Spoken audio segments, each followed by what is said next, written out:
발의하겠습니다. 이범석 청주시장과 김병국 시의장의 일방적인 불통 행정이 이번 사태의 시작과 끝이다. 원포인트 임시회 불참, 향후 의사일정 전면 중단. 첫 번째, 사회적 갈등, 원내 갈등 최소화를 위해 문화재청과의 협의 후 예산 수립을 요구했다. 의회에서 예산을 심의할 때 행정 절차 이행 여부를 먼저 살펴본다. 행정 절차 이행이 안 되면 예산을 삭감하는 것은 예산 심의의 기본 중의 기본이다. 옛 청주시청 공관동 문제는 문화재청과의 협의를 통해서 결정될 수밖에 없는 상황이다. 법적으로 청주시 재산이고 문화재 등록이 되지 않았다고 시가 마음대로 할 수 있는 것이 아니다. 이에 우리는 문화재청과의 신속한 협의 절차 이행하여 철거든 존치든 부분 존치든 어떤 결정이라도 존중할 테니 문화재청과의 협의 완료 후 예산 편성할 것을 지속적으로 제안했다.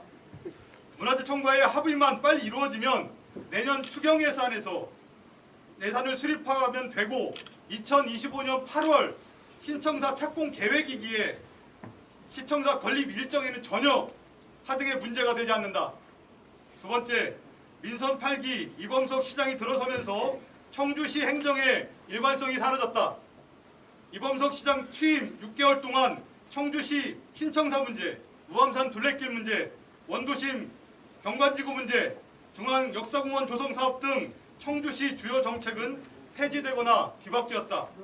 그러나 입장이 바뀐 청주시는 제대로 된 공감대 형성이나 의견 수렴 없이 일방적인 불통 행정으로 사회적 갈등을 야기시켰고, 더불어민주당 청주시의원들은 시정질문, 오음 발언, 행정사무감사 등을 통해 여러 차례 일관성 없는 행정에 대해 문제 제기를 해왔다. 셋, 21대 21로 동수인 시의회에서 더불어민주당과의 협치는 없었다.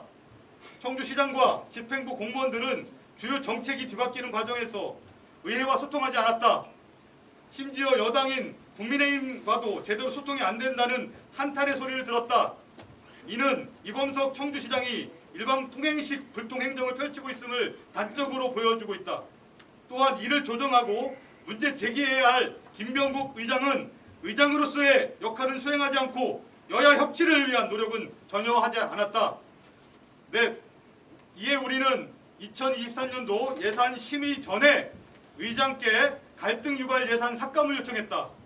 지난 12월 7일 더불어민주당은 김병국 의장에게 사회적 갈등과 원내의 갈등을 심화시키는 시청사 본관동 관련 예산의 보류를 요청했다.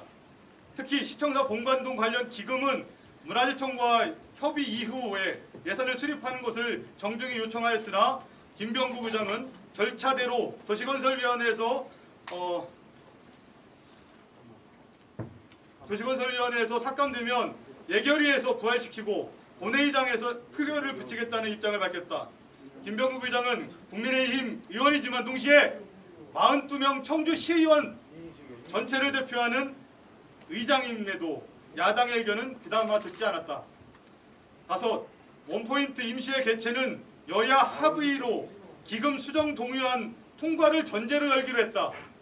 지난 20일 밤 12시 정기회 자동 산회가 되기 직전 의장은 우리에게 찾아왔고 여야 합의에 의한 기금 수정 동의안 통과를 동의하였고 이에 따라 원포인트 임시회 개최를 합의하였다.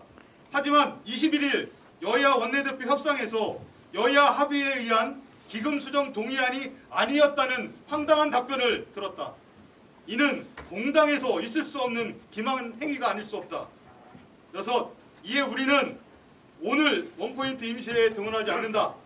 자금의 상황은 더 이상 야당과의 협치를 하지 않겠다는 이범석 시장과 김병국 의장의 밀어붙이기식 불통 행정을 그대로 보여준다.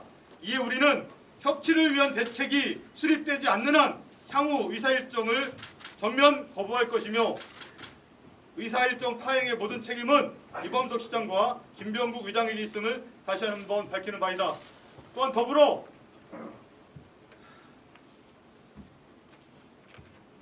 민주당 소속 의회 부의장을 비롯한 상임위원장, 부의장단은 오늘 이 시간부로 사퇴할 것임을 밝히는 바입니다. 이후의 의사일정에 대한 저희들은 전면 보이콧을 오늘 이 자리에서 말씀드리며 오늘 저희 입장 발표를 마치겠습니다. 이상입니다.